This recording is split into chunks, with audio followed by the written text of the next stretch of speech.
Listen, when God works on you, when He really starts working on you, things look messy before they can look good.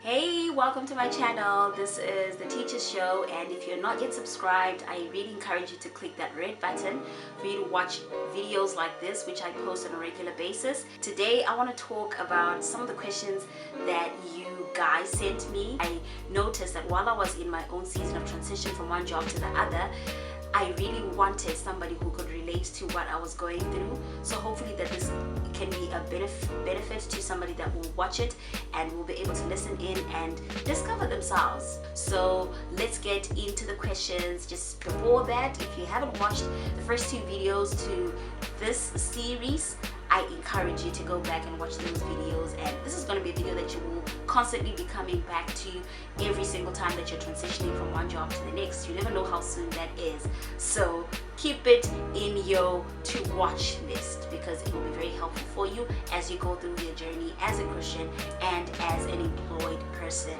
in the workplace. So let's get into the questions. I got a question from Sylvia Alma, and she said, what do you do to occupy your time?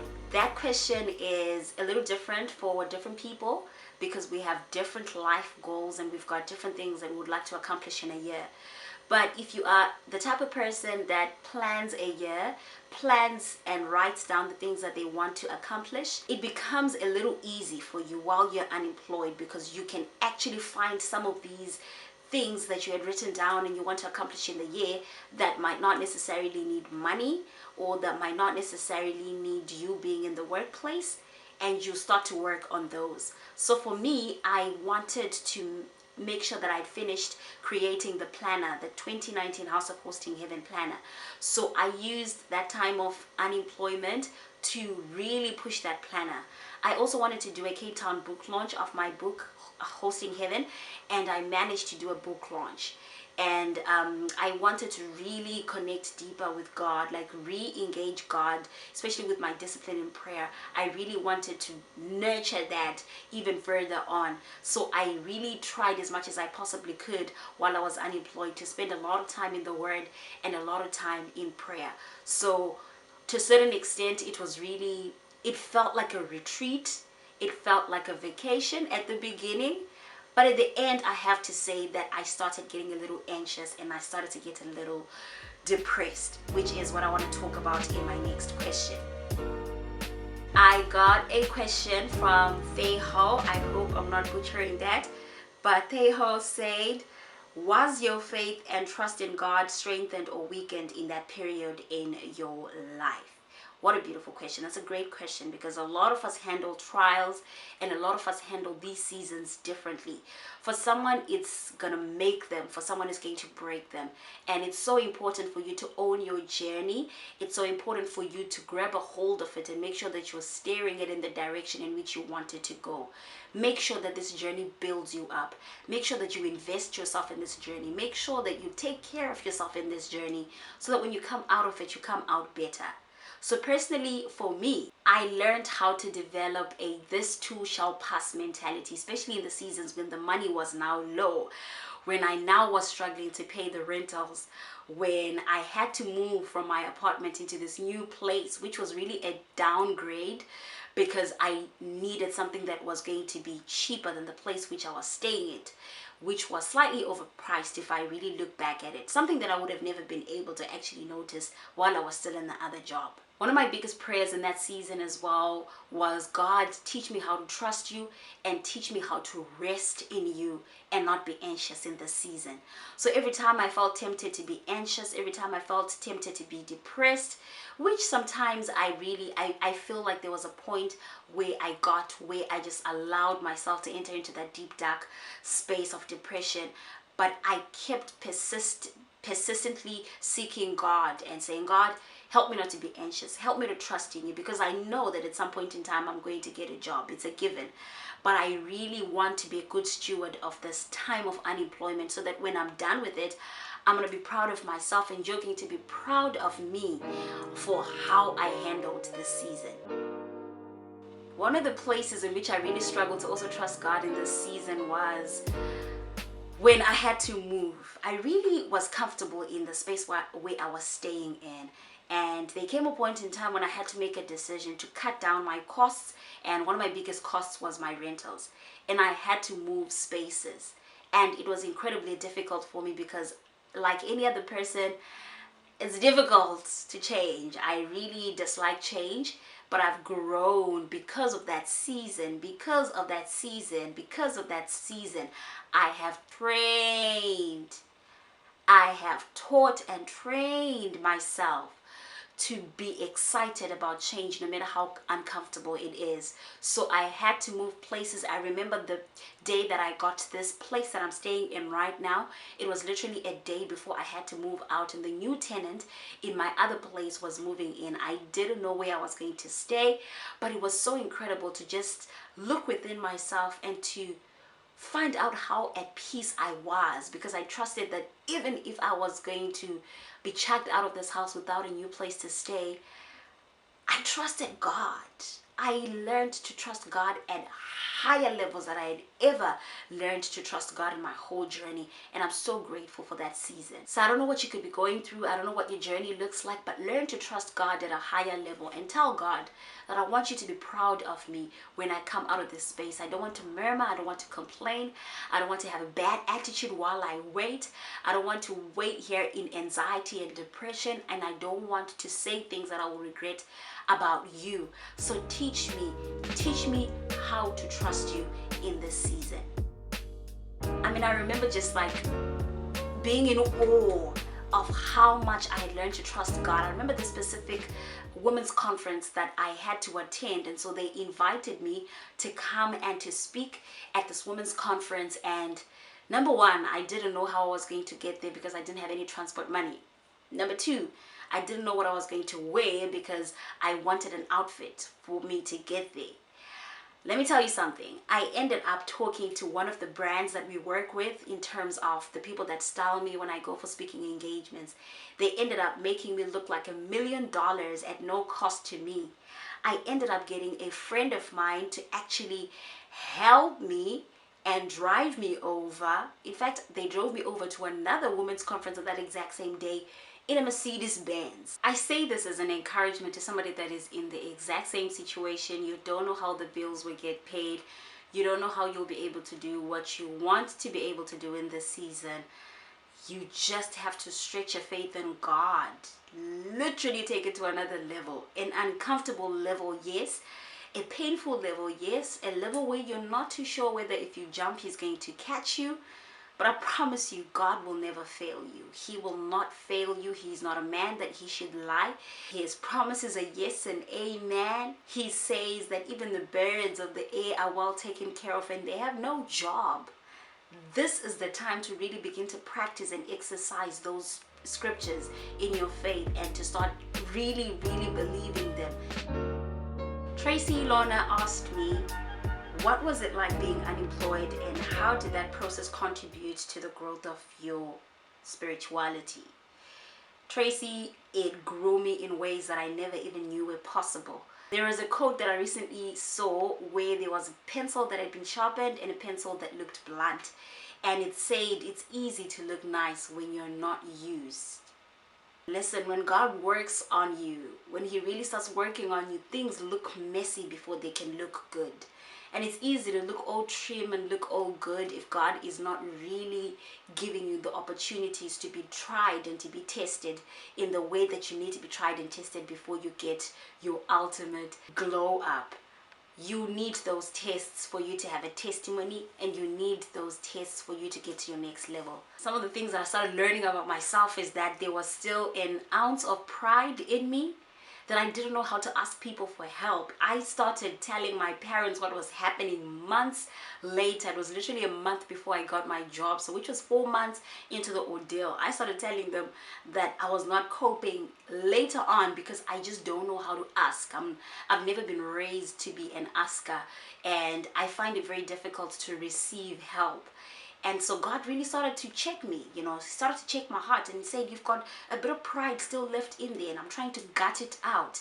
You don't know how to ask people for help. You don't know how to work with people. You don't know how to receive from other people. And God started telling me that you don't know how to receive change. There's so many portions and pieces of your life that have been trying to change, but you've been holding on to them because you refuse and you resist change. And it's in your change where your next level is, but you don't want to change. You don't want to change the place you're staying. You don't want to change your workplace. You found it difficult to even finally tell your supervisor that you were leaving. He started to point out so many portions of my life. He started pointing out portions in relationships where I had struggled, because many of you know that I was engaged and then we broke off at some point. And he told me there had been instances when I had told you to leave this relationship a long time ago. There had been instances where I told you to take a break. And the reason why I was telling you to take a break is because you couldn't accept me telling you to let it go. So sometimes God will tell you to take a break when he actually means, listen, you need to let it go, but you're not ready to hear that right now. So I'm going to tell you to take a break from this thing. I started learning so much about myself, and I was so grateful because I came out so aware of who I was, and so aware of the portions and places in my heart that really needed God.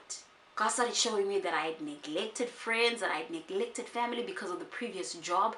And he said, even in the next job, you're going to be even more busier. Your schedule is going to be even tighter. But you've got to be intentional in reaching out to people and helping them and, checking up on them. It was crazy. God was just cleaning up a lot of things in my journey that I would have never had the beautiful privilege of happening to me if I had not went through this prolonged season of unemployment. But all of it wasn't bad, because while in that season as well, I also learned that I was very unwilling to settle. I remember the specific time I was talking to one of these agents that wanted to represent me, and he was in essence saying, if you're earning this much money and you're saying that you want to earn that much money, it's impossible for you to take that type of leap. And he started telling me all this psychological thing about it, and he started telling me how companies are going to calculate your increase from your previous employment. He told me a lot of stories, and my mind was just shut down by the time he started having that conversation with me, because I wasn't coming into the situation in my flesh. I was coming into the situation by faith, and I told myself, I'm not going to move. I'm not going to move from my margin. This is how much I want, and that's what I want, and that's what I'm going to get. Did opportunities come for me to get something less, quicker? You've got rent to pay, and you've got this opportunity, and you know that if you take it, you're going to be able to pay your rent, but it's not what you want. They came. And I told myself, I'm not willing to settle. I'm not taking a job in which on the first day of employment, I come back from that job and I'm still applying. I wanted a job that I was going to be happy with, something that was going to satisfy me financially in those few years, something that was going to satisfy me professionally and achieve my professional goals. So it's so important for you to know what you want, because if you don't know what you want, people will know what you want for you. Know it and do not be willing to settle. In this space, I also started learning how to be still, even in the midst of trials, how to be still in the midst of lack, how to be still and just be thankful and in an atmosphere of gratitude, even though you're not too sure how you're going to pay your rent next week. It is so important that you learn how to be in that space of stillness, even when the whole world is turning upside down. And I learned that in that season. One of the things that I like to share when I talk about the story is the fact that I learned how to create while I was in this season. I, at some point in time, felt God impressing me to actually start looking out for opportunities to do accounting work for smaller firms. And by the end of my journey, I had 2 small companies that I was working, whose books I was working on. And these 2 companies were able to pay my rentals. They were able to take care of me. And it's funny because that's one of the most happiest seasons I've ever been. A season where I didn't have more than I needed, but I had exactly what I needed. Not anything more than that, but I was so at peace. I was so at peace. And there were a few of you who were asking the very obvious question that everybody would like to know. How did you get your rent paid, Melody? How did you get your bills paid? Well, I happen to have multiple streams of income that I had somehow created for myself. I had written a couple of books, Hosting Heaven, Learning to Hear the Voice of God for Your Life, and the study guide. And at this point, I also had a blog that kind of gives me a bit of money. I still have the blog. Why am I saying I had a blog? I had a blog and I have a blog that gives me a bit of money in terms of AdSense. I want you to go check that blog out because it has a lot of amazing resources that could be useful for you as well. You know you gotta ride or die. You know you're gonna ride or die when your best friend calls you and says, how are we getting the rent paid? She doesn't say, how are you getting the rent paid? She says, how are we making this happen? And she held me up. So special shout out to friends like her. If you've got a friend like her, I want you to share your story of you and your friends and how they have also helped you in your own personal journey and held you up when you needed it the most. Somebody also asked me, how did you deal with monotony and boredom? And I think I touched a little bit about this in my second video, and it's really got to do with you being intentional with your routine and setting a specific routine for yourself for the day. So act like you're going to work, and if you're like me, when I'm going to work, I've got a to-do list. What are some of the things that I would really want to kick out from my desk on that day? Do I want to settle this account? Do I want to have a look at that? Do I want to recon? Do I want to, you know, your job description and your mentality when it comes into the workplace. Have that kind of mentality even while you're staying at home. Make sure that you have energized yourself physically. So whether it's just stretching out at home, doing a bit of, whether you're doing some stretches at home, whether you're going to the gym, whether you're running, whether you're just walking to the mall to get something. Make sure that you are energized in terms of your physical body. Make sure that you're also investing in your spirituality. Get some prayer in there. Get some reading of the word. Get some reading of people who inspire you, channels on YouTube. Check out their Facebook pages.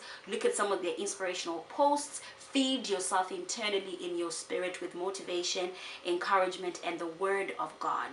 Then make sure you have a specific time that you actually just apply. Just go for it. Apply for as many jobs as you possibly can. Sort out what needs to be sorted, whether it's printing, whether it's scanning some documents, whether it's signing documents, emailing them back to your agents, back to the companies that you're dealing with. Make sure that there is time for everything in that day. At the end of the day, light up a candle, read a book that has nothing to do with you looking for a job. Listen to a podcast that you love. Listen to a channel that you love. Do something that makes you happy, because this is time that you're never going to get back. And let me tell you something, when you get a job, you're going to wish that you had made the best and made the most out of the time that you have in the season.